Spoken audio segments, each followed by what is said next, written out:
ನಮಸ್ಕಾರ ವೀಕ್ಷಕರೇ, ನೀವು ಮಿಥುನ ರಾಶಿಯವರಾಗಿದ್ದರೆ ಹಾಗೂ ನಿಮಗೇನಾದರೂ ಪಿತೃದೋಷ ಇದ್ದರೆ, ಪ್ರೇತ ಬಾಧೆ ಅಂತ ಕರಿತೀವಲ್ಲ, ಆ ಥರ ದೋಷಗಳಿದ್ದರೆ, ಯಾರು ಹೇಳಿರ್ತಾರೆ ನಿಮಗೆ ಪಿತೃದೋಷ ಇದೆ ಸರ್, ನಿಮಗೆ ಪ್ರೇತ ಬಾಧೆ ಇದೆ, ಅದರಿಂದ ಮದುವೆ ಆಗ್ತಾ ಇಲ್ಲ, ಅಥವಾ ಅದರಿಂದ ಮಕ್ಕಳು ಆಗ್ತಾ ಇಲ್ಲ, ಅದರಿಂದ ಉದ್ಯೋಗ ಸಿಗ್ತಾ ಇಲ್ಲ, ಅದರಿಂದ ಬಿಸ್ನೆಸ್ದಲ್ಲೂ, ಅದರಿಂದ ಸೈಟ್ಗಳು ಸೇಲ್, ಏನೋ ಒಂದು ದೋಷಗಳಿರುತ್ತೆ, ಅಥವಾ ಕೋರ್ಟು ಕಚೇರಿ, ಆರೋಗ್ಯ ಬಾಧೆ.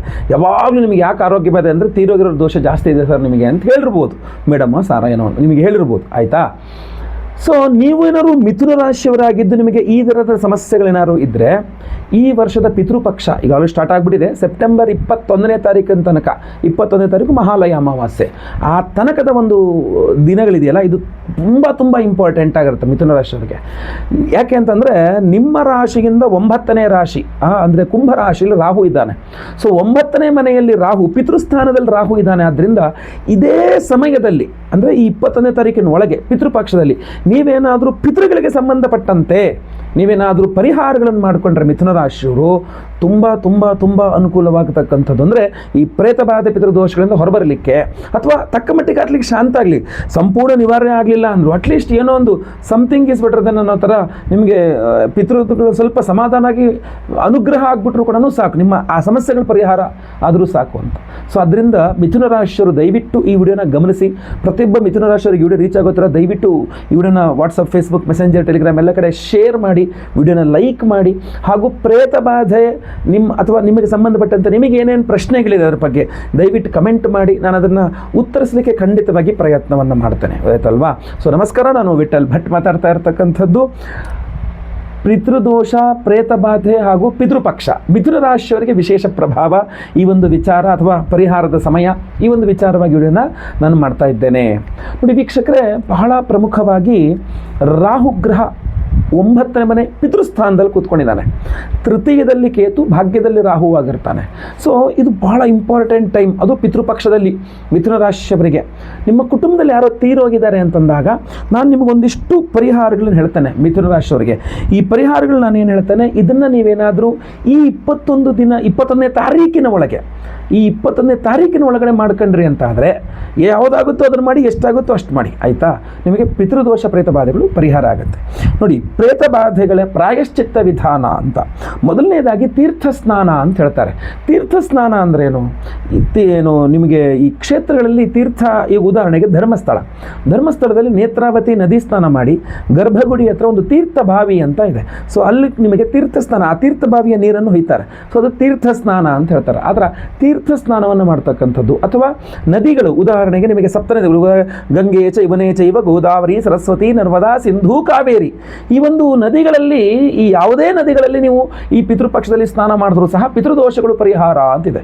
ಈ ನೀವು ಉತ್ತರ ಕಾಶಿಗೆ ಹೋಗ್ತೀನಿ, ನಾನು ಗಂಗಾ ಸ್ನಾನ ಮಾಡ್ತೀನಿ, ಅತ್ಯದ್ಭುತ, ನಾನೆಲ್ಲೋಕ್ಕಾಗುತ್ತೆ, ತಗೊಳ್ಳೆಲ್ಲ ನಮ್ಮ ಹತ್ರ ಎಲ್ಲ ಆಗುತ್ತೆ ಅಲ್ಲೋಕೆ, ಇಲ್ಲೆಲ್ಲರೂ ಇದು ಹೇಳಿ ಅಂತಂದರೆ ಕಾವೇರಿಗೆ ಹೋಗಿ ಅಂತೀನಿ ಅಲ್ವಾ. ಸೊ ಅದರಿಂದ ನೀವು ಇಲ್ಲಿ ಕಾವೇರಿ ಸ್ನಾನನಾರು ಮಾಡಿ, ಇಲ್ಲ ಗಂಗಾ ಸ್ನಾನನಾರು ಮಾಡಿ ಉತ್ತರ ಭಾರತಕ್ಕೆ ಹೋಗಿ, ಇಲ್ಲ ಎಲ್ಲ ನದಿಗಳ ಸ್ನಾನನೂ ಮಾಡುವಂಥ ಒಂದು ಅವಕಾಶ ಇದೆ. ಯಾವುದು ಗೊತ್ತಾ? ಸಮುದ್ರ ಸ್ನಾನ. ಎಲ್ಲ ನದಿಗಳಲ್ಲಿ ಹೋಗುತ್ತೆ, ಸಮುದ್ರ ಸೇರುತ್ತೆ. ಸೊ ನೀವು ಗೋಕರ್ಣ ಕ್ಷೇತ್ರಕ್ಕೆ ಹೋಗಿ ಸಮುದ್ರ ಸ್ನಾನ ಮಾಡಿದ್ರೆ ಎಲ್ಲ ನದಿಗಳ ತೀರ್ಥ ಸ್ನಾನವನ್ನು ಮಾಡಿದಂತ ಆಯ್ತು ನಿಮಗೆ. ಸೊ ಅದರಿಂದ ಇದರ ತೀರ್ಥ ಸ್ನಾನವನ್ನು ಮಾಡ್ತಕ್ಕಂಥದ್ದು ಬಹಳ ವಿಶೇಷ. ಅದ್ರ ನಕ್ಷ ಹೇಳ್ತಾರೆ ತಿಲಹೋಮ ಅಂತ ಹೇಳ್ತಾರೆ, ಕರಿ ಎಳ್ಳಲ್ಲಿ ಹೋಮ ಮಾಡ್ತಕ್ಕಂಥದ್ದು, ಮಾಡಿಸ್ತಕ್ಕಂಥದ್ದು ಅಂತ ಹೇಳ್ಬೋದು, ಆಯಿತಾ. ಸೊ ಅದನ್ನು ನೀವು ಮನೆಯಲ್ಲಾದರೂ ಮಾಡಬಹುದು, ದೇವಸ್ಥಾನಾದಿಗಳಲ್ಲಿ, ಕ್ಷೇತ್ರಾದಿಗಳಲ್ಲಿ ಮಾಡ್ಬೋದು. ಅಥವಾ ಇದೇನು ನಾನು ಹೇಳಿದ್ನಲ್ಲ, ಗೋಕರ್ಣ ಅಥವಾ ಶ್ರೀರಂಗಪಟ್ಟಣ ಅಲ್ಲೆಲ್ಲ ಹೋಗ್ತಿರಲ್ಲ, ಅದರ ಹೋಗಿ ಅಲ್ಲಿ ಆ ಕ್ಷೇತ್ರದಲ್ಲಿ ಮಾಡಿಕೊಂಡ್ರೂ ಆಗುತ್ತೆ. ತಿಲಹೋಮ, ಕರಿ ಎಳ್ಳಲ್ಲಿ ಹೋಮ ಮಾಡ್ತಕ್ಕಂಥದ್ದು. ಆಮೇಲೆ ಯಮಧರ್ಮರಾಜ ಮಂತ್ರ ಅಂತ ಬರುತ್ತೆ, ಆ ಯಮಧರ್ಮರಾಜ ಮಂತ್ರನನ್ನು ಜಪ ಮಾಡಿ, ಹೋಮವನ್ನು ಮಾಡಿ, ಅದೆಲ್ಲ ತರ್ಪಣಾದಿಗಳು ಬಿಡ್ತಕ್ಕಂಥದ್ದು. ಆಮೇಲೆ ಇನ್ನೊಂದು ಬಹಳ ಮುಖ್ಯವಾಗಿ ಕ್ಷೇತ್ರಪಿಂಡ, ತ್ರಿಪಿಂಡೀಕರಣಾದಿಗಳು ಹೇಳ್ತಾರೆ. ಅಂದರೆ ನಾನಾಗಲಿಲ್ಲ, ಗೋಕರ್ಣ ಕ್ಷೇತ್ರ ಇರಬಹುದು, ಶ್ರೀರಂಗಪಟ್ಟಣ ಕ್ಷೇತ್ರ ಇರಬಹುದು, ಇನ್ನು ಉತ್ತರ ಕರ್ನಾಟಕದಲ್ಲೂ ಬಹಳಷ್ಟು ಕ್ಷೇತ್ರಗಳಿದೆ. ಉತ್ತರ ಭಾರತಕ್ಕೆ ಹೋದರೆ ಕಾಶಿ, ಎಲ್ಲೇ ಆಗಿರ್ಬೋದು, ಗಯಾ, ಎಲ್ಲೇ ಆಗಿರ್ಬೋದು, ಈ ಥರ ಕ್ಷೇತ್ರಗಳಲ್ಲಿ ಹೋಗಿ ಪಿಂಡದಾನವನ್ನು ಮಾಡ್ತಕ್ಕಂಥದ್ದು, ಪಿಂಡ ಪ್ರದಾನವನ್ನು ಮಾಡ್ತಕ್ಕಂಥದ್ದು. ಯಾವ ಕ್ಷೇತ್ರಕ್ಕೂ ಹೋಗೋಕ್ಕಾಗಿಲ್ಲ ಅಂದರೆ ನೀವು ಮನೆಯಲ್ಲೂ ಕೂಡ ಮಾಡ್ಬೋದು ಈ ಪಿಂಡ ಪ್ರದಾನಾದಿಗಳು.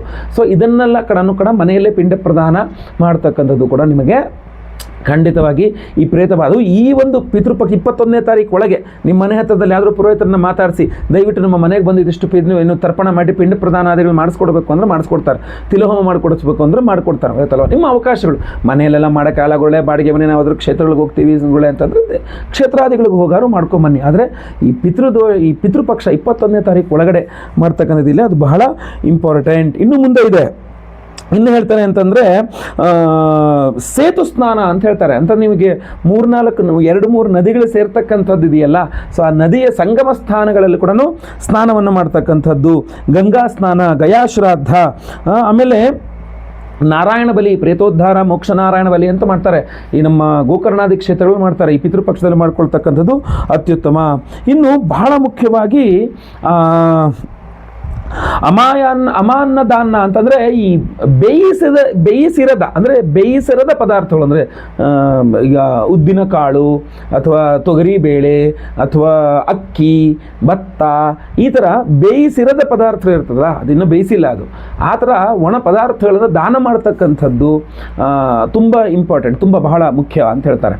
ಸೊ ನೀವು ಮನೆಗೆ ಪುರೋಹಿತರನ್ನ ಕರೆಸಿ ಮನೆಯಲ್ಲೇ ಒಂದು ಕರಿ ಎಳ್ಳು ಅಕ್ಕಿ ಸೇರಿಸ್ಬಿಟ್ಟು ತರ್ಪಣಾದಿಗಳನ್ನು ಮಾಡಿಸಿ ಪುರೋಹಿತರಲ್ಲಿ ಮಾಡಿಸಿ ಪಿಂಡ ಪ್ರದಾನಗಳನ್ನು ಮನೆಗಳನ್ನೇ ಮಾಡಿಸಿ ಆ ಪುರೋಹಿತರಿಗೆ ಸ್ವಯಂ ಪಾಕದಾನ ಮಾಡ್ಬೋದು. ಅವ್ರ ಮನೇಲಿ ಊಟ ಮಾಡಲ್ಲ ಅಂತಂದ್ರೆ ಒಂದು ಬಾಳೆ ಎಲೆ, ಒಂದು ಸ್ವಲ್ಪ ಅಕ್ಕಿ, ಬೇಳೆ, ಒಂದು ಸ್ವಲ್ಪ ತರಕಾರಿಗಳು, ಇದೆಲ್ಲದೂ ಅವ್ರಿಗೆ ಕೊಟ್ಬಿಟ್ಟು ನಿಮ್ಮ ಮನೇಲಿ ನೀವು ಅದು ದಕ್ಷಿಣಾದಿಗಳನ್ನು ಕೊಟ್ಟು ನಮಸ್ಕಾರ ಮಾಡ್ತಕ್ಕಂಥದ್ದು. ನೀವು ಅವ್ರ ಮನೆಗೆ ತಗೊಂಡೋಗಿ ಅದನ್ನು ಬೇಯಿಸ್ಕೊಂಡು ಊಟ ಮಾಡ್ಕೊಳ್ತಾರೆ.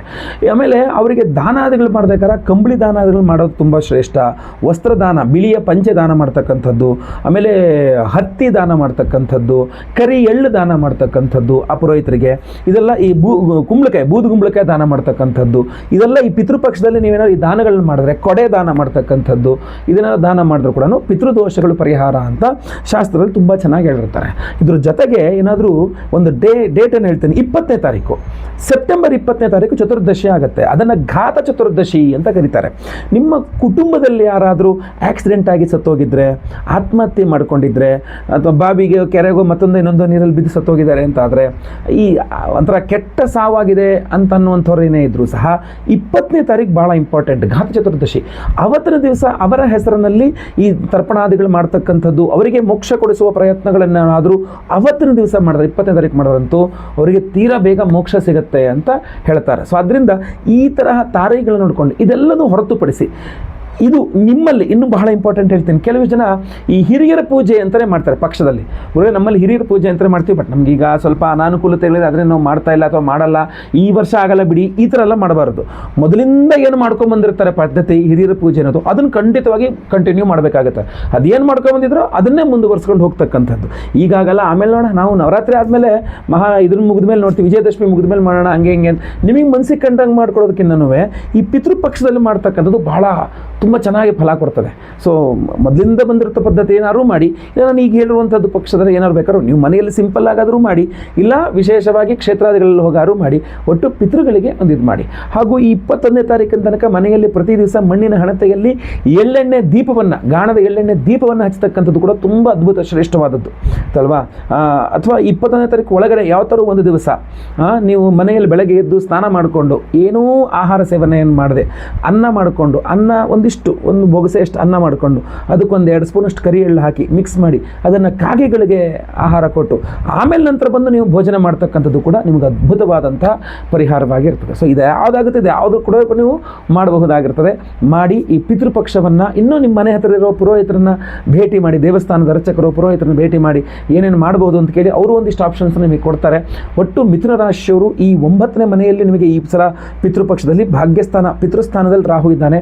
ಸೊ ಅದರಿಂದ ಇದೆಲ್ಲ ಮಾಡಿಕೊಂಡ್ರೆ ಬೇಗ ಶೀಘ್ರ ಫಲ ಸಿಗುತ್ತೆ, ಪಿತೃದೋಷ ಪರಿಹಾರ ಆಗುತ್ತೆ, ಒಳ್ಳೆಯದಾಗುತ್ತೆ. ಇದ್ರ ಜೊತೆಗೆ ಇನ್ನೂ ಒಂದು ಲಾಸ್ಟಲ್ಲಿ ಒಂದು ಇಂಪಾರ್ಟೆಂಟ್ ವಿಚಾರ, 21ನೇ ತಾರೀಕು ಮಹಾಸೂರ್ಯ ಗ್ರಹಣ ಇದೆ. ಆ ಗ್ರಹಣ ಆಚರಣೆ ಇಲ್ಲ, ಭಾರತದಲ್ಲಿ ಕಾಣಿಸ್ತಾ ಇಲ್ಲ, ಬಟ್ ಗ್ರಹಣ ಅನ್ನೋದೊಂದು, ಸೂರ್ಯಗ್ರಹಣ ಅನ್ನೋದಂತೂ ನಡೀತಾ ಇರ್ತದೆ.